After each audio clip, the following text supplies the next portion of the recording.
और सुनहरी दीवार, और क्यों नहीं पत्थर की दीवार हूँ, पर हूँ तो इसी देश की मिट्टी से बनी, इसी भारत भूमि से उपजी।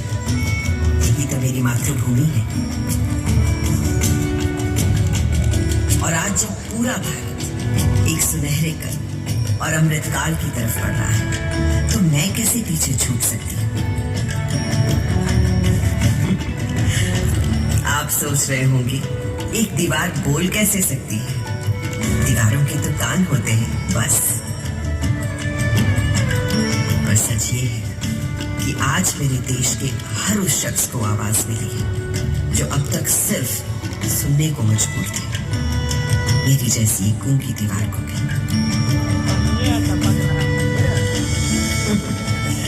ऐसा नहीं कि सुनहरा समय मेरी मातृभूमि ने पहली बार देखा।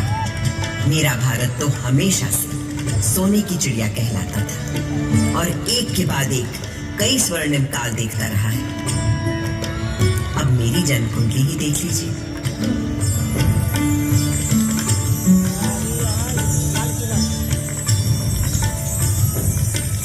जिस सुनहरे समय में मेरा जन्म हुआ था, उस वक्त मेरे आसपास छेनी, हथौड़ी, संग तराशू, पत्थर कटों की ठक ठक ताल थी और संत कवियों के शहद से सुर उस रसधार को बहाने वाले पूरे भारत भर से अनेकों कवि थे। इन भक्त कवियों में कोई हिंदू था, कोई मुसलमान, कोई सूफी, कोई शाक्त, कोई शैव, कोई वैष्णव। सबके आराध्य अलग अलग थे, भाषा अलग, पर सबकी भक्ति में एक ही परमात्मा, एक ही ब्रह्म, एक ही ओंकार के दर्शन सारे देश को हो रहे थे।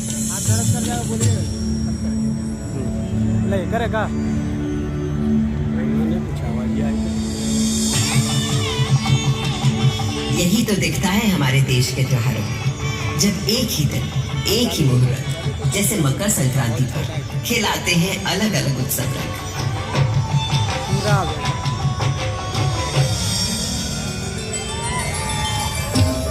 इस लाल किले को बनवाया था मुगल शहंशाह शाहजहां ने।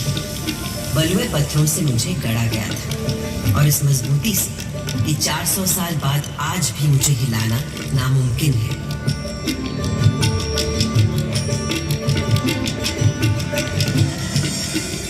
बिल्कुल उसी तरह जैसे है मेरे देश के विचार, सिद्धांत, उसूल। असल में भारत सिर्फ एक देश नहीं है, भारत नाम है एक सूचना। मुझे बनाने वाले मुगल तो हिंदुस्तान में मेहमान बनकर आए थे, पर फिर यहीं के होकर रह गए। भारत ने तो हमेशा हर विश्वास, हर विचार के लोगों को अपना समझकर अपनाया है और कहा है अतिथि देवो भव। मगर उससे भी बहुत पहले भारत ने कई स्वर्णिम युग देखे थे, जैसे था हमारे देश का वैदिक युग। सरित सरस्वती नदी के तीर बैठे जब ऋषि मुनि गंभीर, समिधाग्नि आहुति और यज्ञ तपस्या कर हुए सब प्रज्ञ, रचने लगे वो वेद पुराण ऋग अथर्व यजुर और साम, शोध किए सब जीवन तत्व, खोज निकला प्रकृति का सत्व, जीवात्मा परमात्मा है एक, माया भ्रम से लगे अनेक, आत्मा अजर अमर अछेद, अनादि अनंत अखंड अभेद। वेदों को रचने वाले इन ऋषियों ने दुनिया को जीवात्मा, आत्मा, परमात्मा की जिस एक की बात हमें सिखाई थी, उसी को श्री कृष्ण ने धर्म क्षेत्र कुरुक्षेत्र की युद्ध भूमि में अर्जुन को सुनाया था। जैसे पुराने कपड़ों को उतारकर मनुष्य नए कपड़े पहन लेता है, उसी प्रकार आत्मा भी पुराने शरीर को त्याग कर नया शरीर धारण करती है। इस आत्मा को ना तो शस्त्र काट सकता है और ना आग इसे जला सकती है, ना इसे पानी भिगा सकता है और ना ही हवा उसे सुखा सकती है। तब से आज तक आत्मा की संस्कृति ही भारतीय संस्कृति की आत्मा है और ओम की ध्वनि उस परम ब्रह्म का स्वरूप।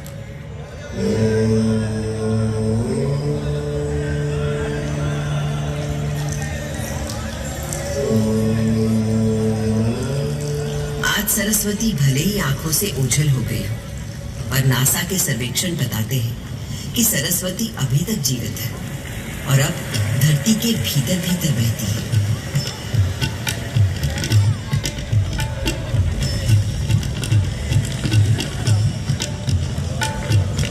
मगर मेरे देश की शुरुआत तो उस वैदिक युग से भी पहले की है।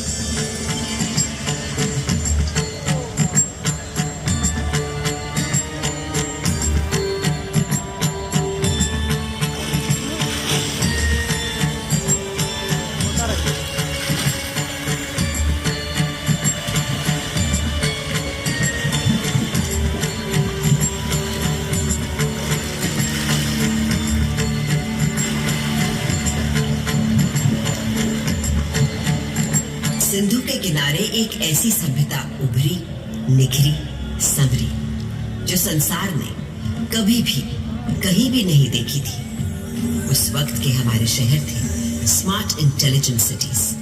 This was a wonder called India.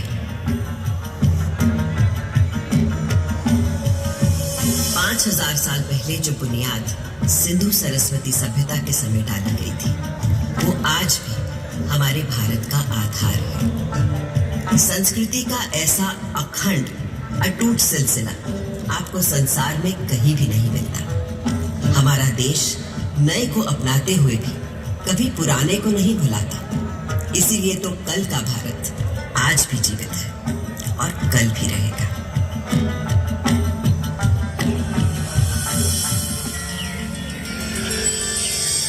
एक और बड़ी विशेषता है मेरे भारत की, सत्य की खोज।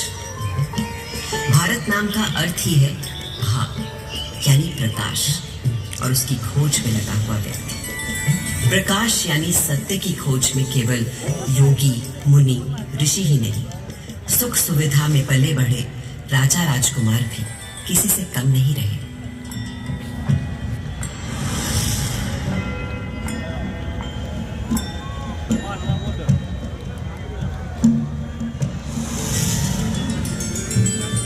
भारत के दार्शनिक मनीषियों, गुरुओं ने जो आध्यात्मिक मार्ग दिखाया था, उसी को ठोस रूप दिया भारत भर में फैले तमाम राज्यों, साम्राज्यों ने।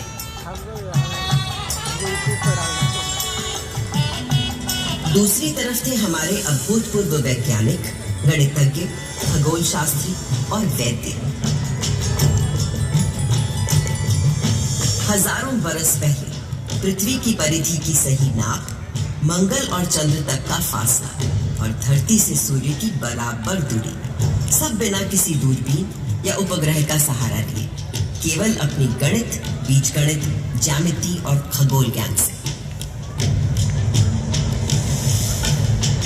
ये उन्हीं पुरातन खगोल शास्त्रियों से मिले संस्कार हैं कि आज भारत अंतरिक्ष अन्वेषण में एक अग्रणी देश है।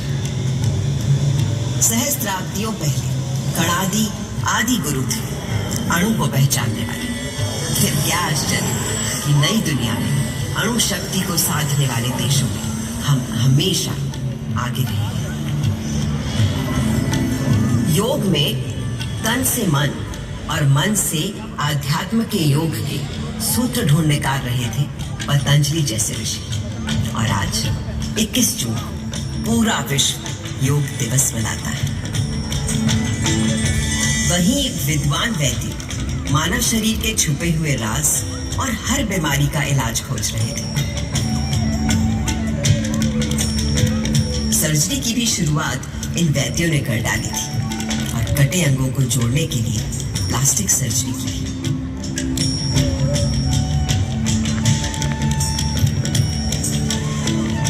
इन भारतीय वैद्यों से मिली प्रेरणा ही तो है कि कोविड आने पर आत्मनिर्भर भारत ने कुछ ही महीनों में खुद बीमारी का टीका बनाकर 1 साल के अंदर टीके लगा डाले। ये दवा हमने दुनिया के और देशों को भी दी, क्योंकि मेरे देश का हमेशा से मानना रहा है वसुधैव कुटुंबकम, सारा संसार हमारा परिवार। one world, one family।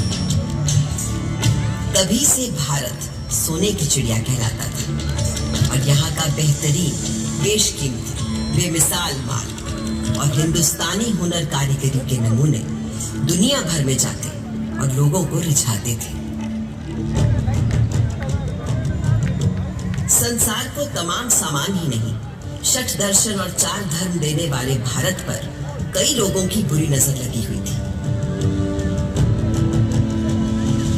मगर जब भी विदेशी हमलावरों या किसी आतताई ने मेरी मातृभूमि के मूल्यों, धर्म और संस्कृति पर हमला किया तो मां की लाज बचाने को मुंह तोड़ जवाब दिया भारत की जाबाजों ने। किसके किसके नाम लो, जैसे जरा याद कीजिए मेरी दिल्ली की पृथ्वीराज चौहान का पराक्रम। राजा पृथ्वीराज चौहान वीरों में था वीर महान, अजय बेरू से दिल्ली तक फहराता था उसका निशान। 8 बार था किया पराजित जब गजनी से आया गौरी, पर था दुर्भाग्य 9वें युद्ध में टूट गई वो पक्की डोरी। हमारे राजा पृथ्वीराज चौहान को मारने से पहले क्या आप इनका शब्द भेदी बाण का कौशल नहीं देखना चाहेंगे? जब यह बंद आंखों से केवल आवाज सुनकर ही शिकार पर निशाना लगा लेते हैं। ये अंधा क्या निशाना लगाएगा? लगाएंगे महाराज पृथ्वीराज निशाना, बस आप आज्ञा तो दीजिए और दीजिए इनके हाथ में एक धनुष बाण। चलो ये तमाशा भी देख लेते हैं इस काफिर के बर्र से फेंक कर। दे दो इस अंधे को तीर कमान।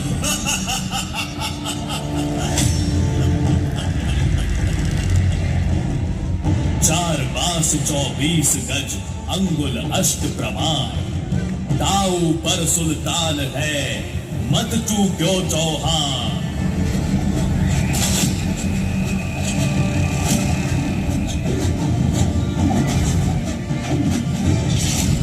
यूं मरकर भी उस राजपूत ने बचा लिया भारत का मान। धिक्कार है उन्हें मरा समझो, कायर जो जिए पिए अपमान। इन वीरों के बलिदानों से ही भारत है आज बना महान। भारत के दुश्मन कभी समझ ही नहीं पाए कि वो हमारे शरीर को घायल कर सकते हैं, मार सकते हैं, पर वो भारत की आत्मा को कभी नहीं मार पाएंगे। तभी तो आज जब इजिप्ट, ग्रीस, रोम, लैटिन अमेरिका की इंका, माया, फारस की अवस्था और चीन की पुरानी संस्कृतियां सब नष्ट हो चुकी हैं, तो केवल भारत की पुरातन संस्कृति, संस्कार, सभ्यता, धर्म, विचार, आध्यात्मिकता अभी भी जिंदा है, जावेद और जागृत है। आज भी घर की पहली रोटी गाय को दी जाती है। आज भी सुबह सुबह लोग चींटियों को आटा खिलाते हैं। हर घर, आंगन, पोल में चिड़ियों के लिए दाना पानी रखा जाता है। आज भी हम पेड़ों, प्रकृति, निसर्ग को किसी देवता सा पूजते हैं और नदियों को मां मानते हैं। और ये सब तब से जब किसी ने एनवायरमेंटल बैलेंस और क्लाइमेट चेंज का नाम भी नहीं सुना था। मेरे भारत पर एक काला साया तब पड़ा जब गोरे अंग्रेजों ने छल बल से हमें अपना गुलाम बना लिया। पर ये सूरत गैरतमंद हिंदुस्तानियों को कतई कबूल नहीं थी। सन था 1857। सुनो भाइयों कथा सुनो 57 की, कान खोल कर सुनो कथा है क्रांति के पहले सावन की। अंग्रेजों की धूप कड़ी थी, धरती पर थी आफत, 57 की गर्मी पाकर खिल उठी थी बगावत। सारे भारत में आग लगी थी, क्या झांसी क्या अंबाला, पंजाब बिहार अवध झारखंड, दिल्ली हो या बंगाला। वो क्रांति भले ही कुचल दी गई, पर उसी दिन से शुरू हो गया था एक नया स्वतंत्रता संग्राम।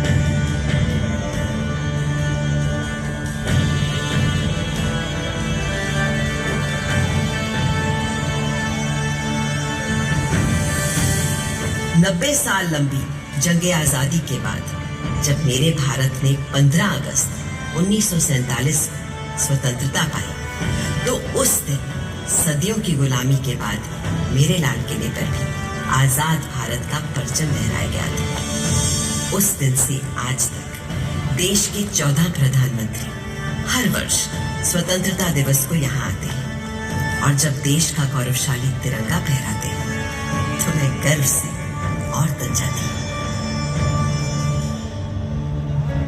नव भारत ने था गढ़ डाला संवेशी एक खरा संविधान, सब जनगण को अधिकार दिए थी अपने देश की सोच महान। जब भूख लगी तो हरित क्रांति कर भंडारे भर गए किसान, शक्ति ऊर्जा के पूरण को अणुतोड़ गए अपने विद्वान। देश की रक्षा करने को मुस्तैद हैं अपने वीर जवान, हर सीमा पर हैं डटे खड़े, हो बर्फ पहाड़ या रेगिस्तान। जब प्यास लगी तो दूध की नदियां बहा गए अपने ग्वाले, आकाश अंतरिक्ष छूने को बढ़ चले अपने इसरो वाले। छुआ चंद्र कभी कभी मंगल ग्रह, ऐसे हैं मंसूबे अपने, भारत है करने आज खड़ा अपने पूरे सारे सपने।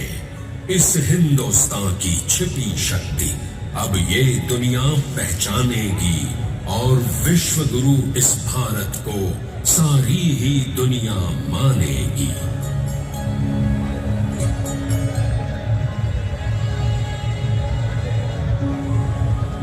400 सालों में मैंने बहुत कुछ बदलते देखा है, पर जिस तेजी से अपने देश में बदलाव आज मैं देख रही हूँ वो अद्भुत है, अद्वितीय है। और मुझे विश्वास है भारत एक ऐसा उन्नत, विकसित, उज्ज्वलित भारत होगा जिसे शायद मैं भी पहचान नहीं पाऊंगी।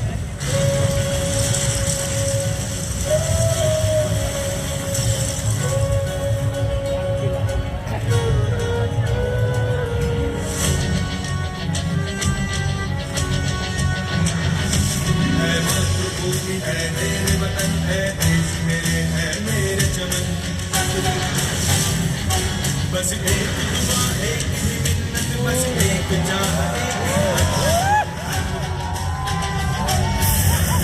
तुझ में मिल जाऊं, जब मिलूं तो तुझ में मिल जाऊं, जिससे पा जाऊं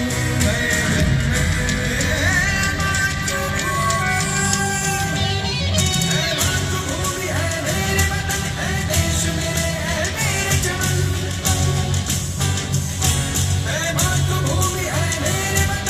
देश मेरे, है मेरे चमन।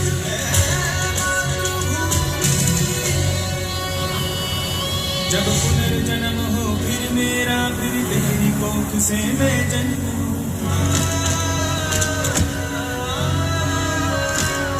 फिर तेरे जल से प्राण मिले, फिर तेरी हवा में सांसें, फिर से आकर इस धरती पे हम शरणम के बोल सुनूं।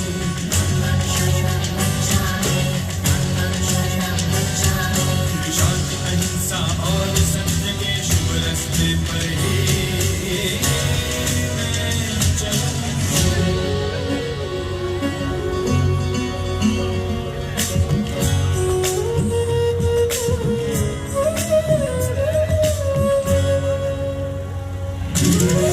जनगण ही अधिनायक हो, फिर गाए सब जय गाथा।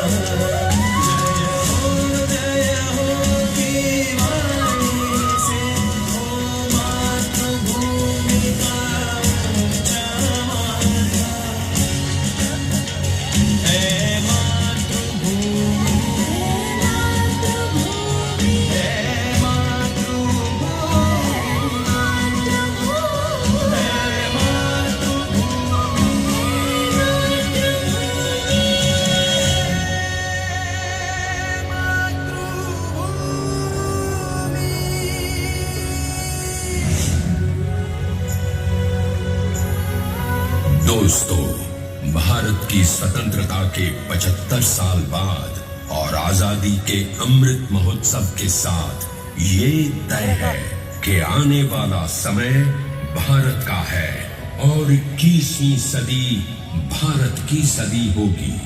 आज भारत देश के पास कुछ कर गुजरने का मौका है।